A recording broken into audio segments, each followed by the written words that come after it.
ফরিদপুরের ফরিদ আর দিনাজপুরের দিনা, এরা দুইজন চট্টগ্রামের বাদামতলি থেকে 2 টাকার বাদাম কিন্না টিপতে টিপতে তাদের মধ্যে টিপিস টিপিস হইয়া যায়। এই দুইজন সিলেটের বিয়ানী বাজার গিয়া চিন্তা করে দুইজনের বিয়া করবে। এই বিয়া উপলক্ষে মৌলভীবাজারের মৌলভী, মুন্সিগঞ্জের মুন্সি আর মহিলাদের পক্ষ থেকে নোয়াখালীর বেগমগঞ্জের বেগম সাহেবারে দাওয়াত করছে। এদিকে ফরিদপুরের ফরিদেই কিছুই নাই, তবে ফেনীর ছাগল নাই আর 2টা ছাগল ছাড়া। এরপরে আর চলাফেরা ছিল চাপাই নবাবগঞ্জের নবাবের মতো। টাঙ্গাইল থেকে একখান তাঁতের শাড়ি, রংপুর থেকে রং, আলতাদিঘি থেকে আলতাইন্না দিনারে বিয়া করে ফলাইছে। এদিকে দিনার বাপ সিরাজগঞ্জের সিরাজে মিয়া ছিল মেলা টাকা পয়সার মালিক, কারণ রংপুরে ছিল তার রঙের ব্যবসার, সুনামগঞ্জে ছিল তার বহুত সুনাম। এই মিয়া চিন্তা করছিল তার মাইয়াটারে জাকজমক কইরা বিয়া দিবে। যেমন মাগুরা থেকে মাগুর মাছ, সাতক্ষীরা থেকে 7 মণ দুধ, কুড়িগ্রাম থেকে 20টা খাসি আর গাইবান্ধা থেকে 1 ডজন গাই আইনা, বরিশালের বরিনারু বানাইয়া, লালমনিরহাট থেকে লাল রঙের শাড়ি কিন্না, যশোর বেনাপুল থেকে বেনারসি আইনা, খুলনার বাগের হাটের বাগের মতো একটা পোলার লগে তার মাইয়ারে বিয়া দিবে। কথা বলেন, কথা বলেন।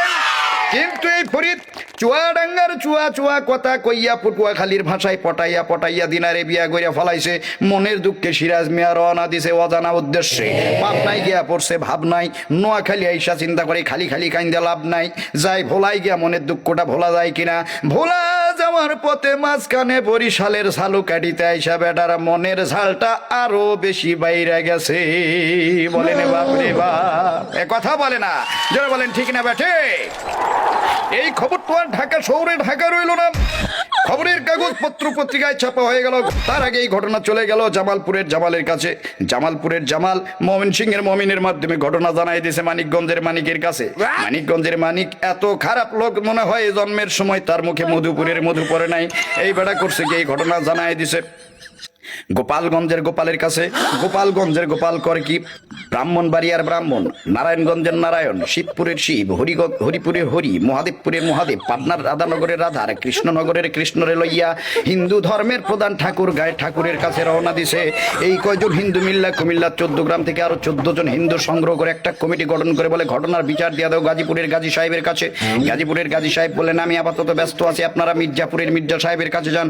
মির্জাপুরের মির্জা সাহেব বললেন আমার নাতি নরসিংদীর নরাদম শেরপুর থেকে 1 সার চিনি চুরি করিয়া বগুড়া সারিয়াকান্দি থানায় আসামিদের মধ্যে সারিবদ্ধভাবে দাঁড়ায় রয়েছে, আপনারা আপাতত হাজীগঞ্জের হাজী সাহেবের কাছে যান। হাজীগঞ্জের হাজী সাহেব বললেন ফরিদপুরের ফরিদার দিনাজপুরের দিনাজে বিয়াটা করছে, এটা শরীয়তপুরের শরীয়ত মোতাবেক ঠিক আছে কিনা।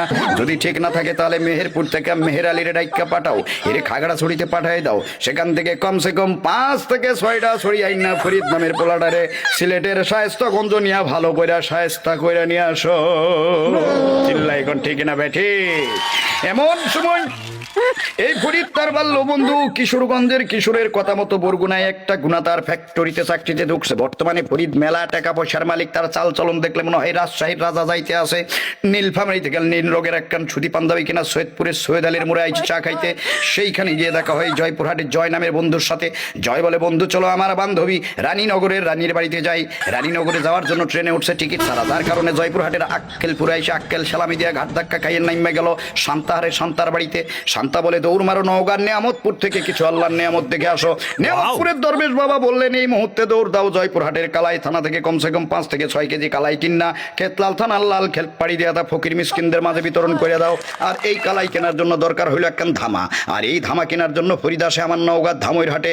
জিজ্ঞেস করলাম দোস্ত কি খবর? এবার ফরিদ উত্তর দেয় ওরে চিন্তা কিসের মিয়া, বিয়া শাদী সবই হয় খোদার হাতে দিয়া। আর এই ঘটনা শুনলাম আমি তানবীর সরকার পাবনার ঈশ্বর দিয়া। জোরে কোন মারহাবা, আরো জোরে বলেন মারহাবা। কথা বলেন ঠিক না বেঠি। বউয়ের জ্বালাই ইচ্ছা করে গাড়ির নিচে মারি ঝাপ, গাড়ির নিচে মারি ঝাপ, কেন যে বিয়া করলাম বাপ রে বাপ, হাই গো কেন যে বিয়া করলাম বাপ রে বাপ। চিল্লায় বলেন ঠিক না বেঠি।